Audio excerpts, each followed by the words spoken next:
Hey family, really quick, can you help me get to 1,000 subscribers, please? Like, share, subscribe. It's those little things that make this site useful. Now, imagine a kind of prejudice that isn't loud. It doesn't shout insults or wave hateful signs. Instead, it sits quietly at the edge of the room, always present, but rarely named. I want to give that prejudice a name today. I call it Sternism, after the radio icon Howard Stern. A Sternist isn't someone who's overtly racist or openly hateful. Instead, a Sternist believes that people of color have their place in society, but never at the same table as them. The Sternist thinks it's okay for Black people, brown people, and others to be part of the story, but only on the sidelines or behind a glass barrier. Howard Stern himself is a living example of this. For over 40 years, he's built an empire with his voice and his vision. His longtime co-host, Robin Quivers, a Black woman, has been by his side, yet she's never been invited to the same table where Stern and his guests sit. She's separated by a glass wall, symbolic of the barrier many Sternists put up in everyday life. Today, I want to explore this Sternist prejudice, the quiet, everyday form of exclusion that says, you belong, but not with us. It's not always about power or overt racism. It's about how most Americans still think about race in the spaces they control, and the invisible lines they refuse to cross. Howard Stern's relationship with his longtime co-host Robin Quivers illustrates this well. Robin, a Black woman, has worked with Stern for decades. They have a professional and personal history, and Stern has supported her career. He's done many kind things for her behind the scenes. Yet on his show, and symbolically in the public eye, she has never sat at the same table as Stern and his guests.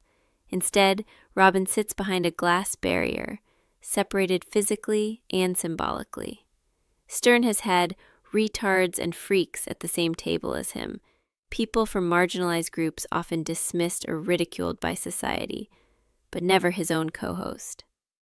This barrier, this glass, is more than just a stage setup.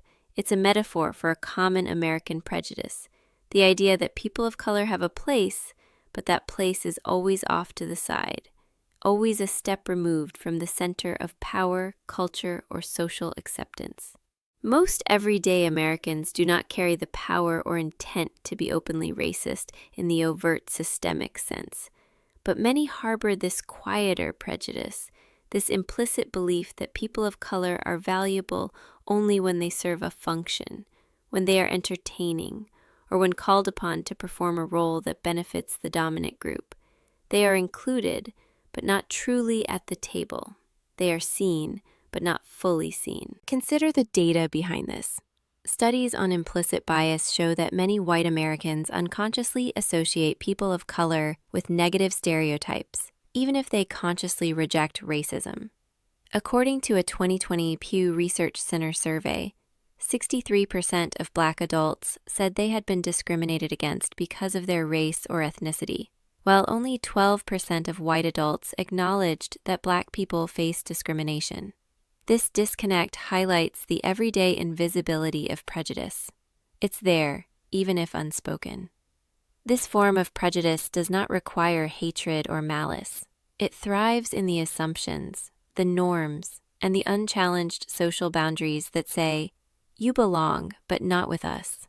It's why diversity initiatives sometimes fall short, because diversity without inclusion is just tokenism. Inclusion means sharing the table, not just filling the room. Think of the table itself as society's metaphorical space of power, influence, and belonging. The question is, who gets invited to sit at this table? Who gets to eat, talk, and make decisions? And who is relegated to the sidelines, to the kitchen, or behind a glass wall? In everyday life, this looks like a Black colleague who is praised for doing great work, but never given the lead role. A person of color invited to family gatherings, but only as the friend, never the insider. or the countless people who are valued for their talent, entertainment, or service, but are rarely viewed as equals. Howard Stern's show isn't just a broadcast. It's a reflection of this dynamic.